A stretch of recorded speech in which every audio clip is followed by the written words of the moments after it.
நமஸ்காரம். திருப்பாவை 15வது பாசுரம். எல்லே இளங்கிளியே இன்னும் உறங்குதியோ, சில்லென்றழையேன் மீன் நங்கை நீர் போதருகின்றேன்.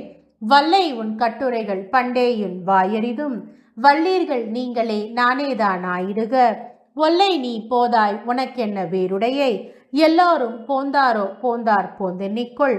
வல்லானை கொன்றானை மாற்றாரை மாற்றடிக்க வல்லானை, மாயனை பாடேலோர் எம்பாவாய். விளக்கம். இந்த பாசுரம் ஆண்டாளுக்கும் அவள் தோழிக்கும் நடக்கும் உரையாடலாக அமைந்துள்ளது.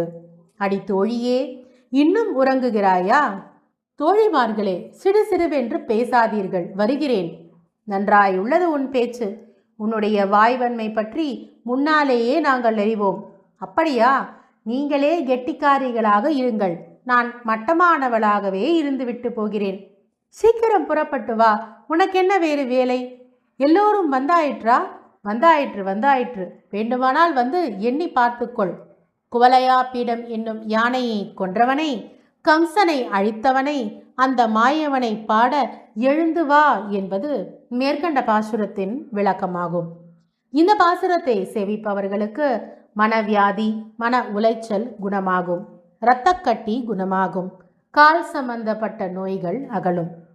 மீண்டும் ஒரு முறை இந்த பாசுரத்தை சேர்ந்து சேவிப்போமா? எல்லே இளங்கிளியே இன்னம் உறங்குதியோ, சில்லன்றடையேன் மீன் நங்கை நீர் போதருகின்றேன். வல்லை உன் கட்டுரைகள் பண்டேயுன் வாயிரிதும், வல்லீர்கள் நீங்களே நானேதான் ஆயிடுக. ஒல்லை நீ போதாய் உனக்கென்ன வேறுடையை, எல்லாரும் போந்தாரோ போந்தார் போந்தென்னிக்கொள். வல்லானை கொன்றானை மாற்றாரை மாற்றடிக்க வல்லானை, மாயனை பாடேலோர் எம்பாவாய்.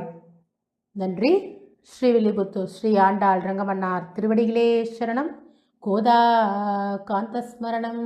ஜெய் ஜெய் ரங்கரங்கா.